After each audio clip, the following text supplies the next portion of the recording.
Hindi po kami gagawa ng masama para ikasisira ng bawat isa sa amin.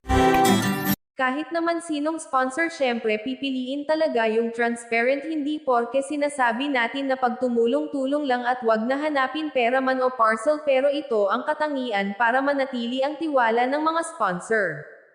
Jan Stock Vlog ang inyong ka-cute, muling nagbabalik upang magbigay mixing reaction video. Ito ay hindi upang balikan ang nakaraang issue ni Sir Paul, ngunit ang tungkol sa iniingatan nilang community at iniingatan nilang samahan bilang isang team. Bawat isa sa kanila ay ayaw nilang sirain ito, lalo na kay Sir Paul, dahil una pa lang iyan ang itinatak niya sa kanyang mga kasama, ang pagiging honest at pagiging transparent. Ayaw na ayaw nito ang sinungalan. Imbis na kulangan ang padala ng sponsor para sa tutulungan, ay sosobrahan na lang. Siguro kung halimbawa may isa kanila ang lumabag sa kanyang iniingatang community, hindi siguro nito sasayangin ang matagal nilang samahan, dahil reputasyon nito ang nakasalalay sa kanilang mga sponsor dahil pagkaprotektahan niya ito.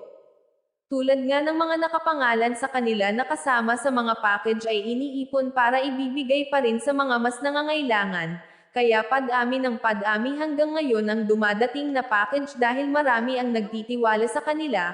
Kaya iyan si Sir Paul at kanyang team, transparency ang nagpapatatag sa kanilang samahan. Ayaw namin na masisira ang kahit isa sa amin. Hindi po kami gagawa ng masama para ikasisira ng bawat isa sa amin. Ginagawa namin ng paraan lahat, maging maayos lang. Hindi kami susuong na ang isa mapapahamak sa amin. Alam niyo po, from the start, transparency kami. Nakapangalan sa amin. Naipon namin dito, pag naipon namin, ibinibigay ulit namin.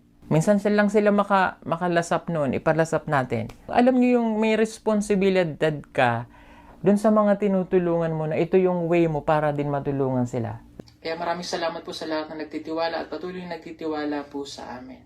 Maraming salamat po. Peace.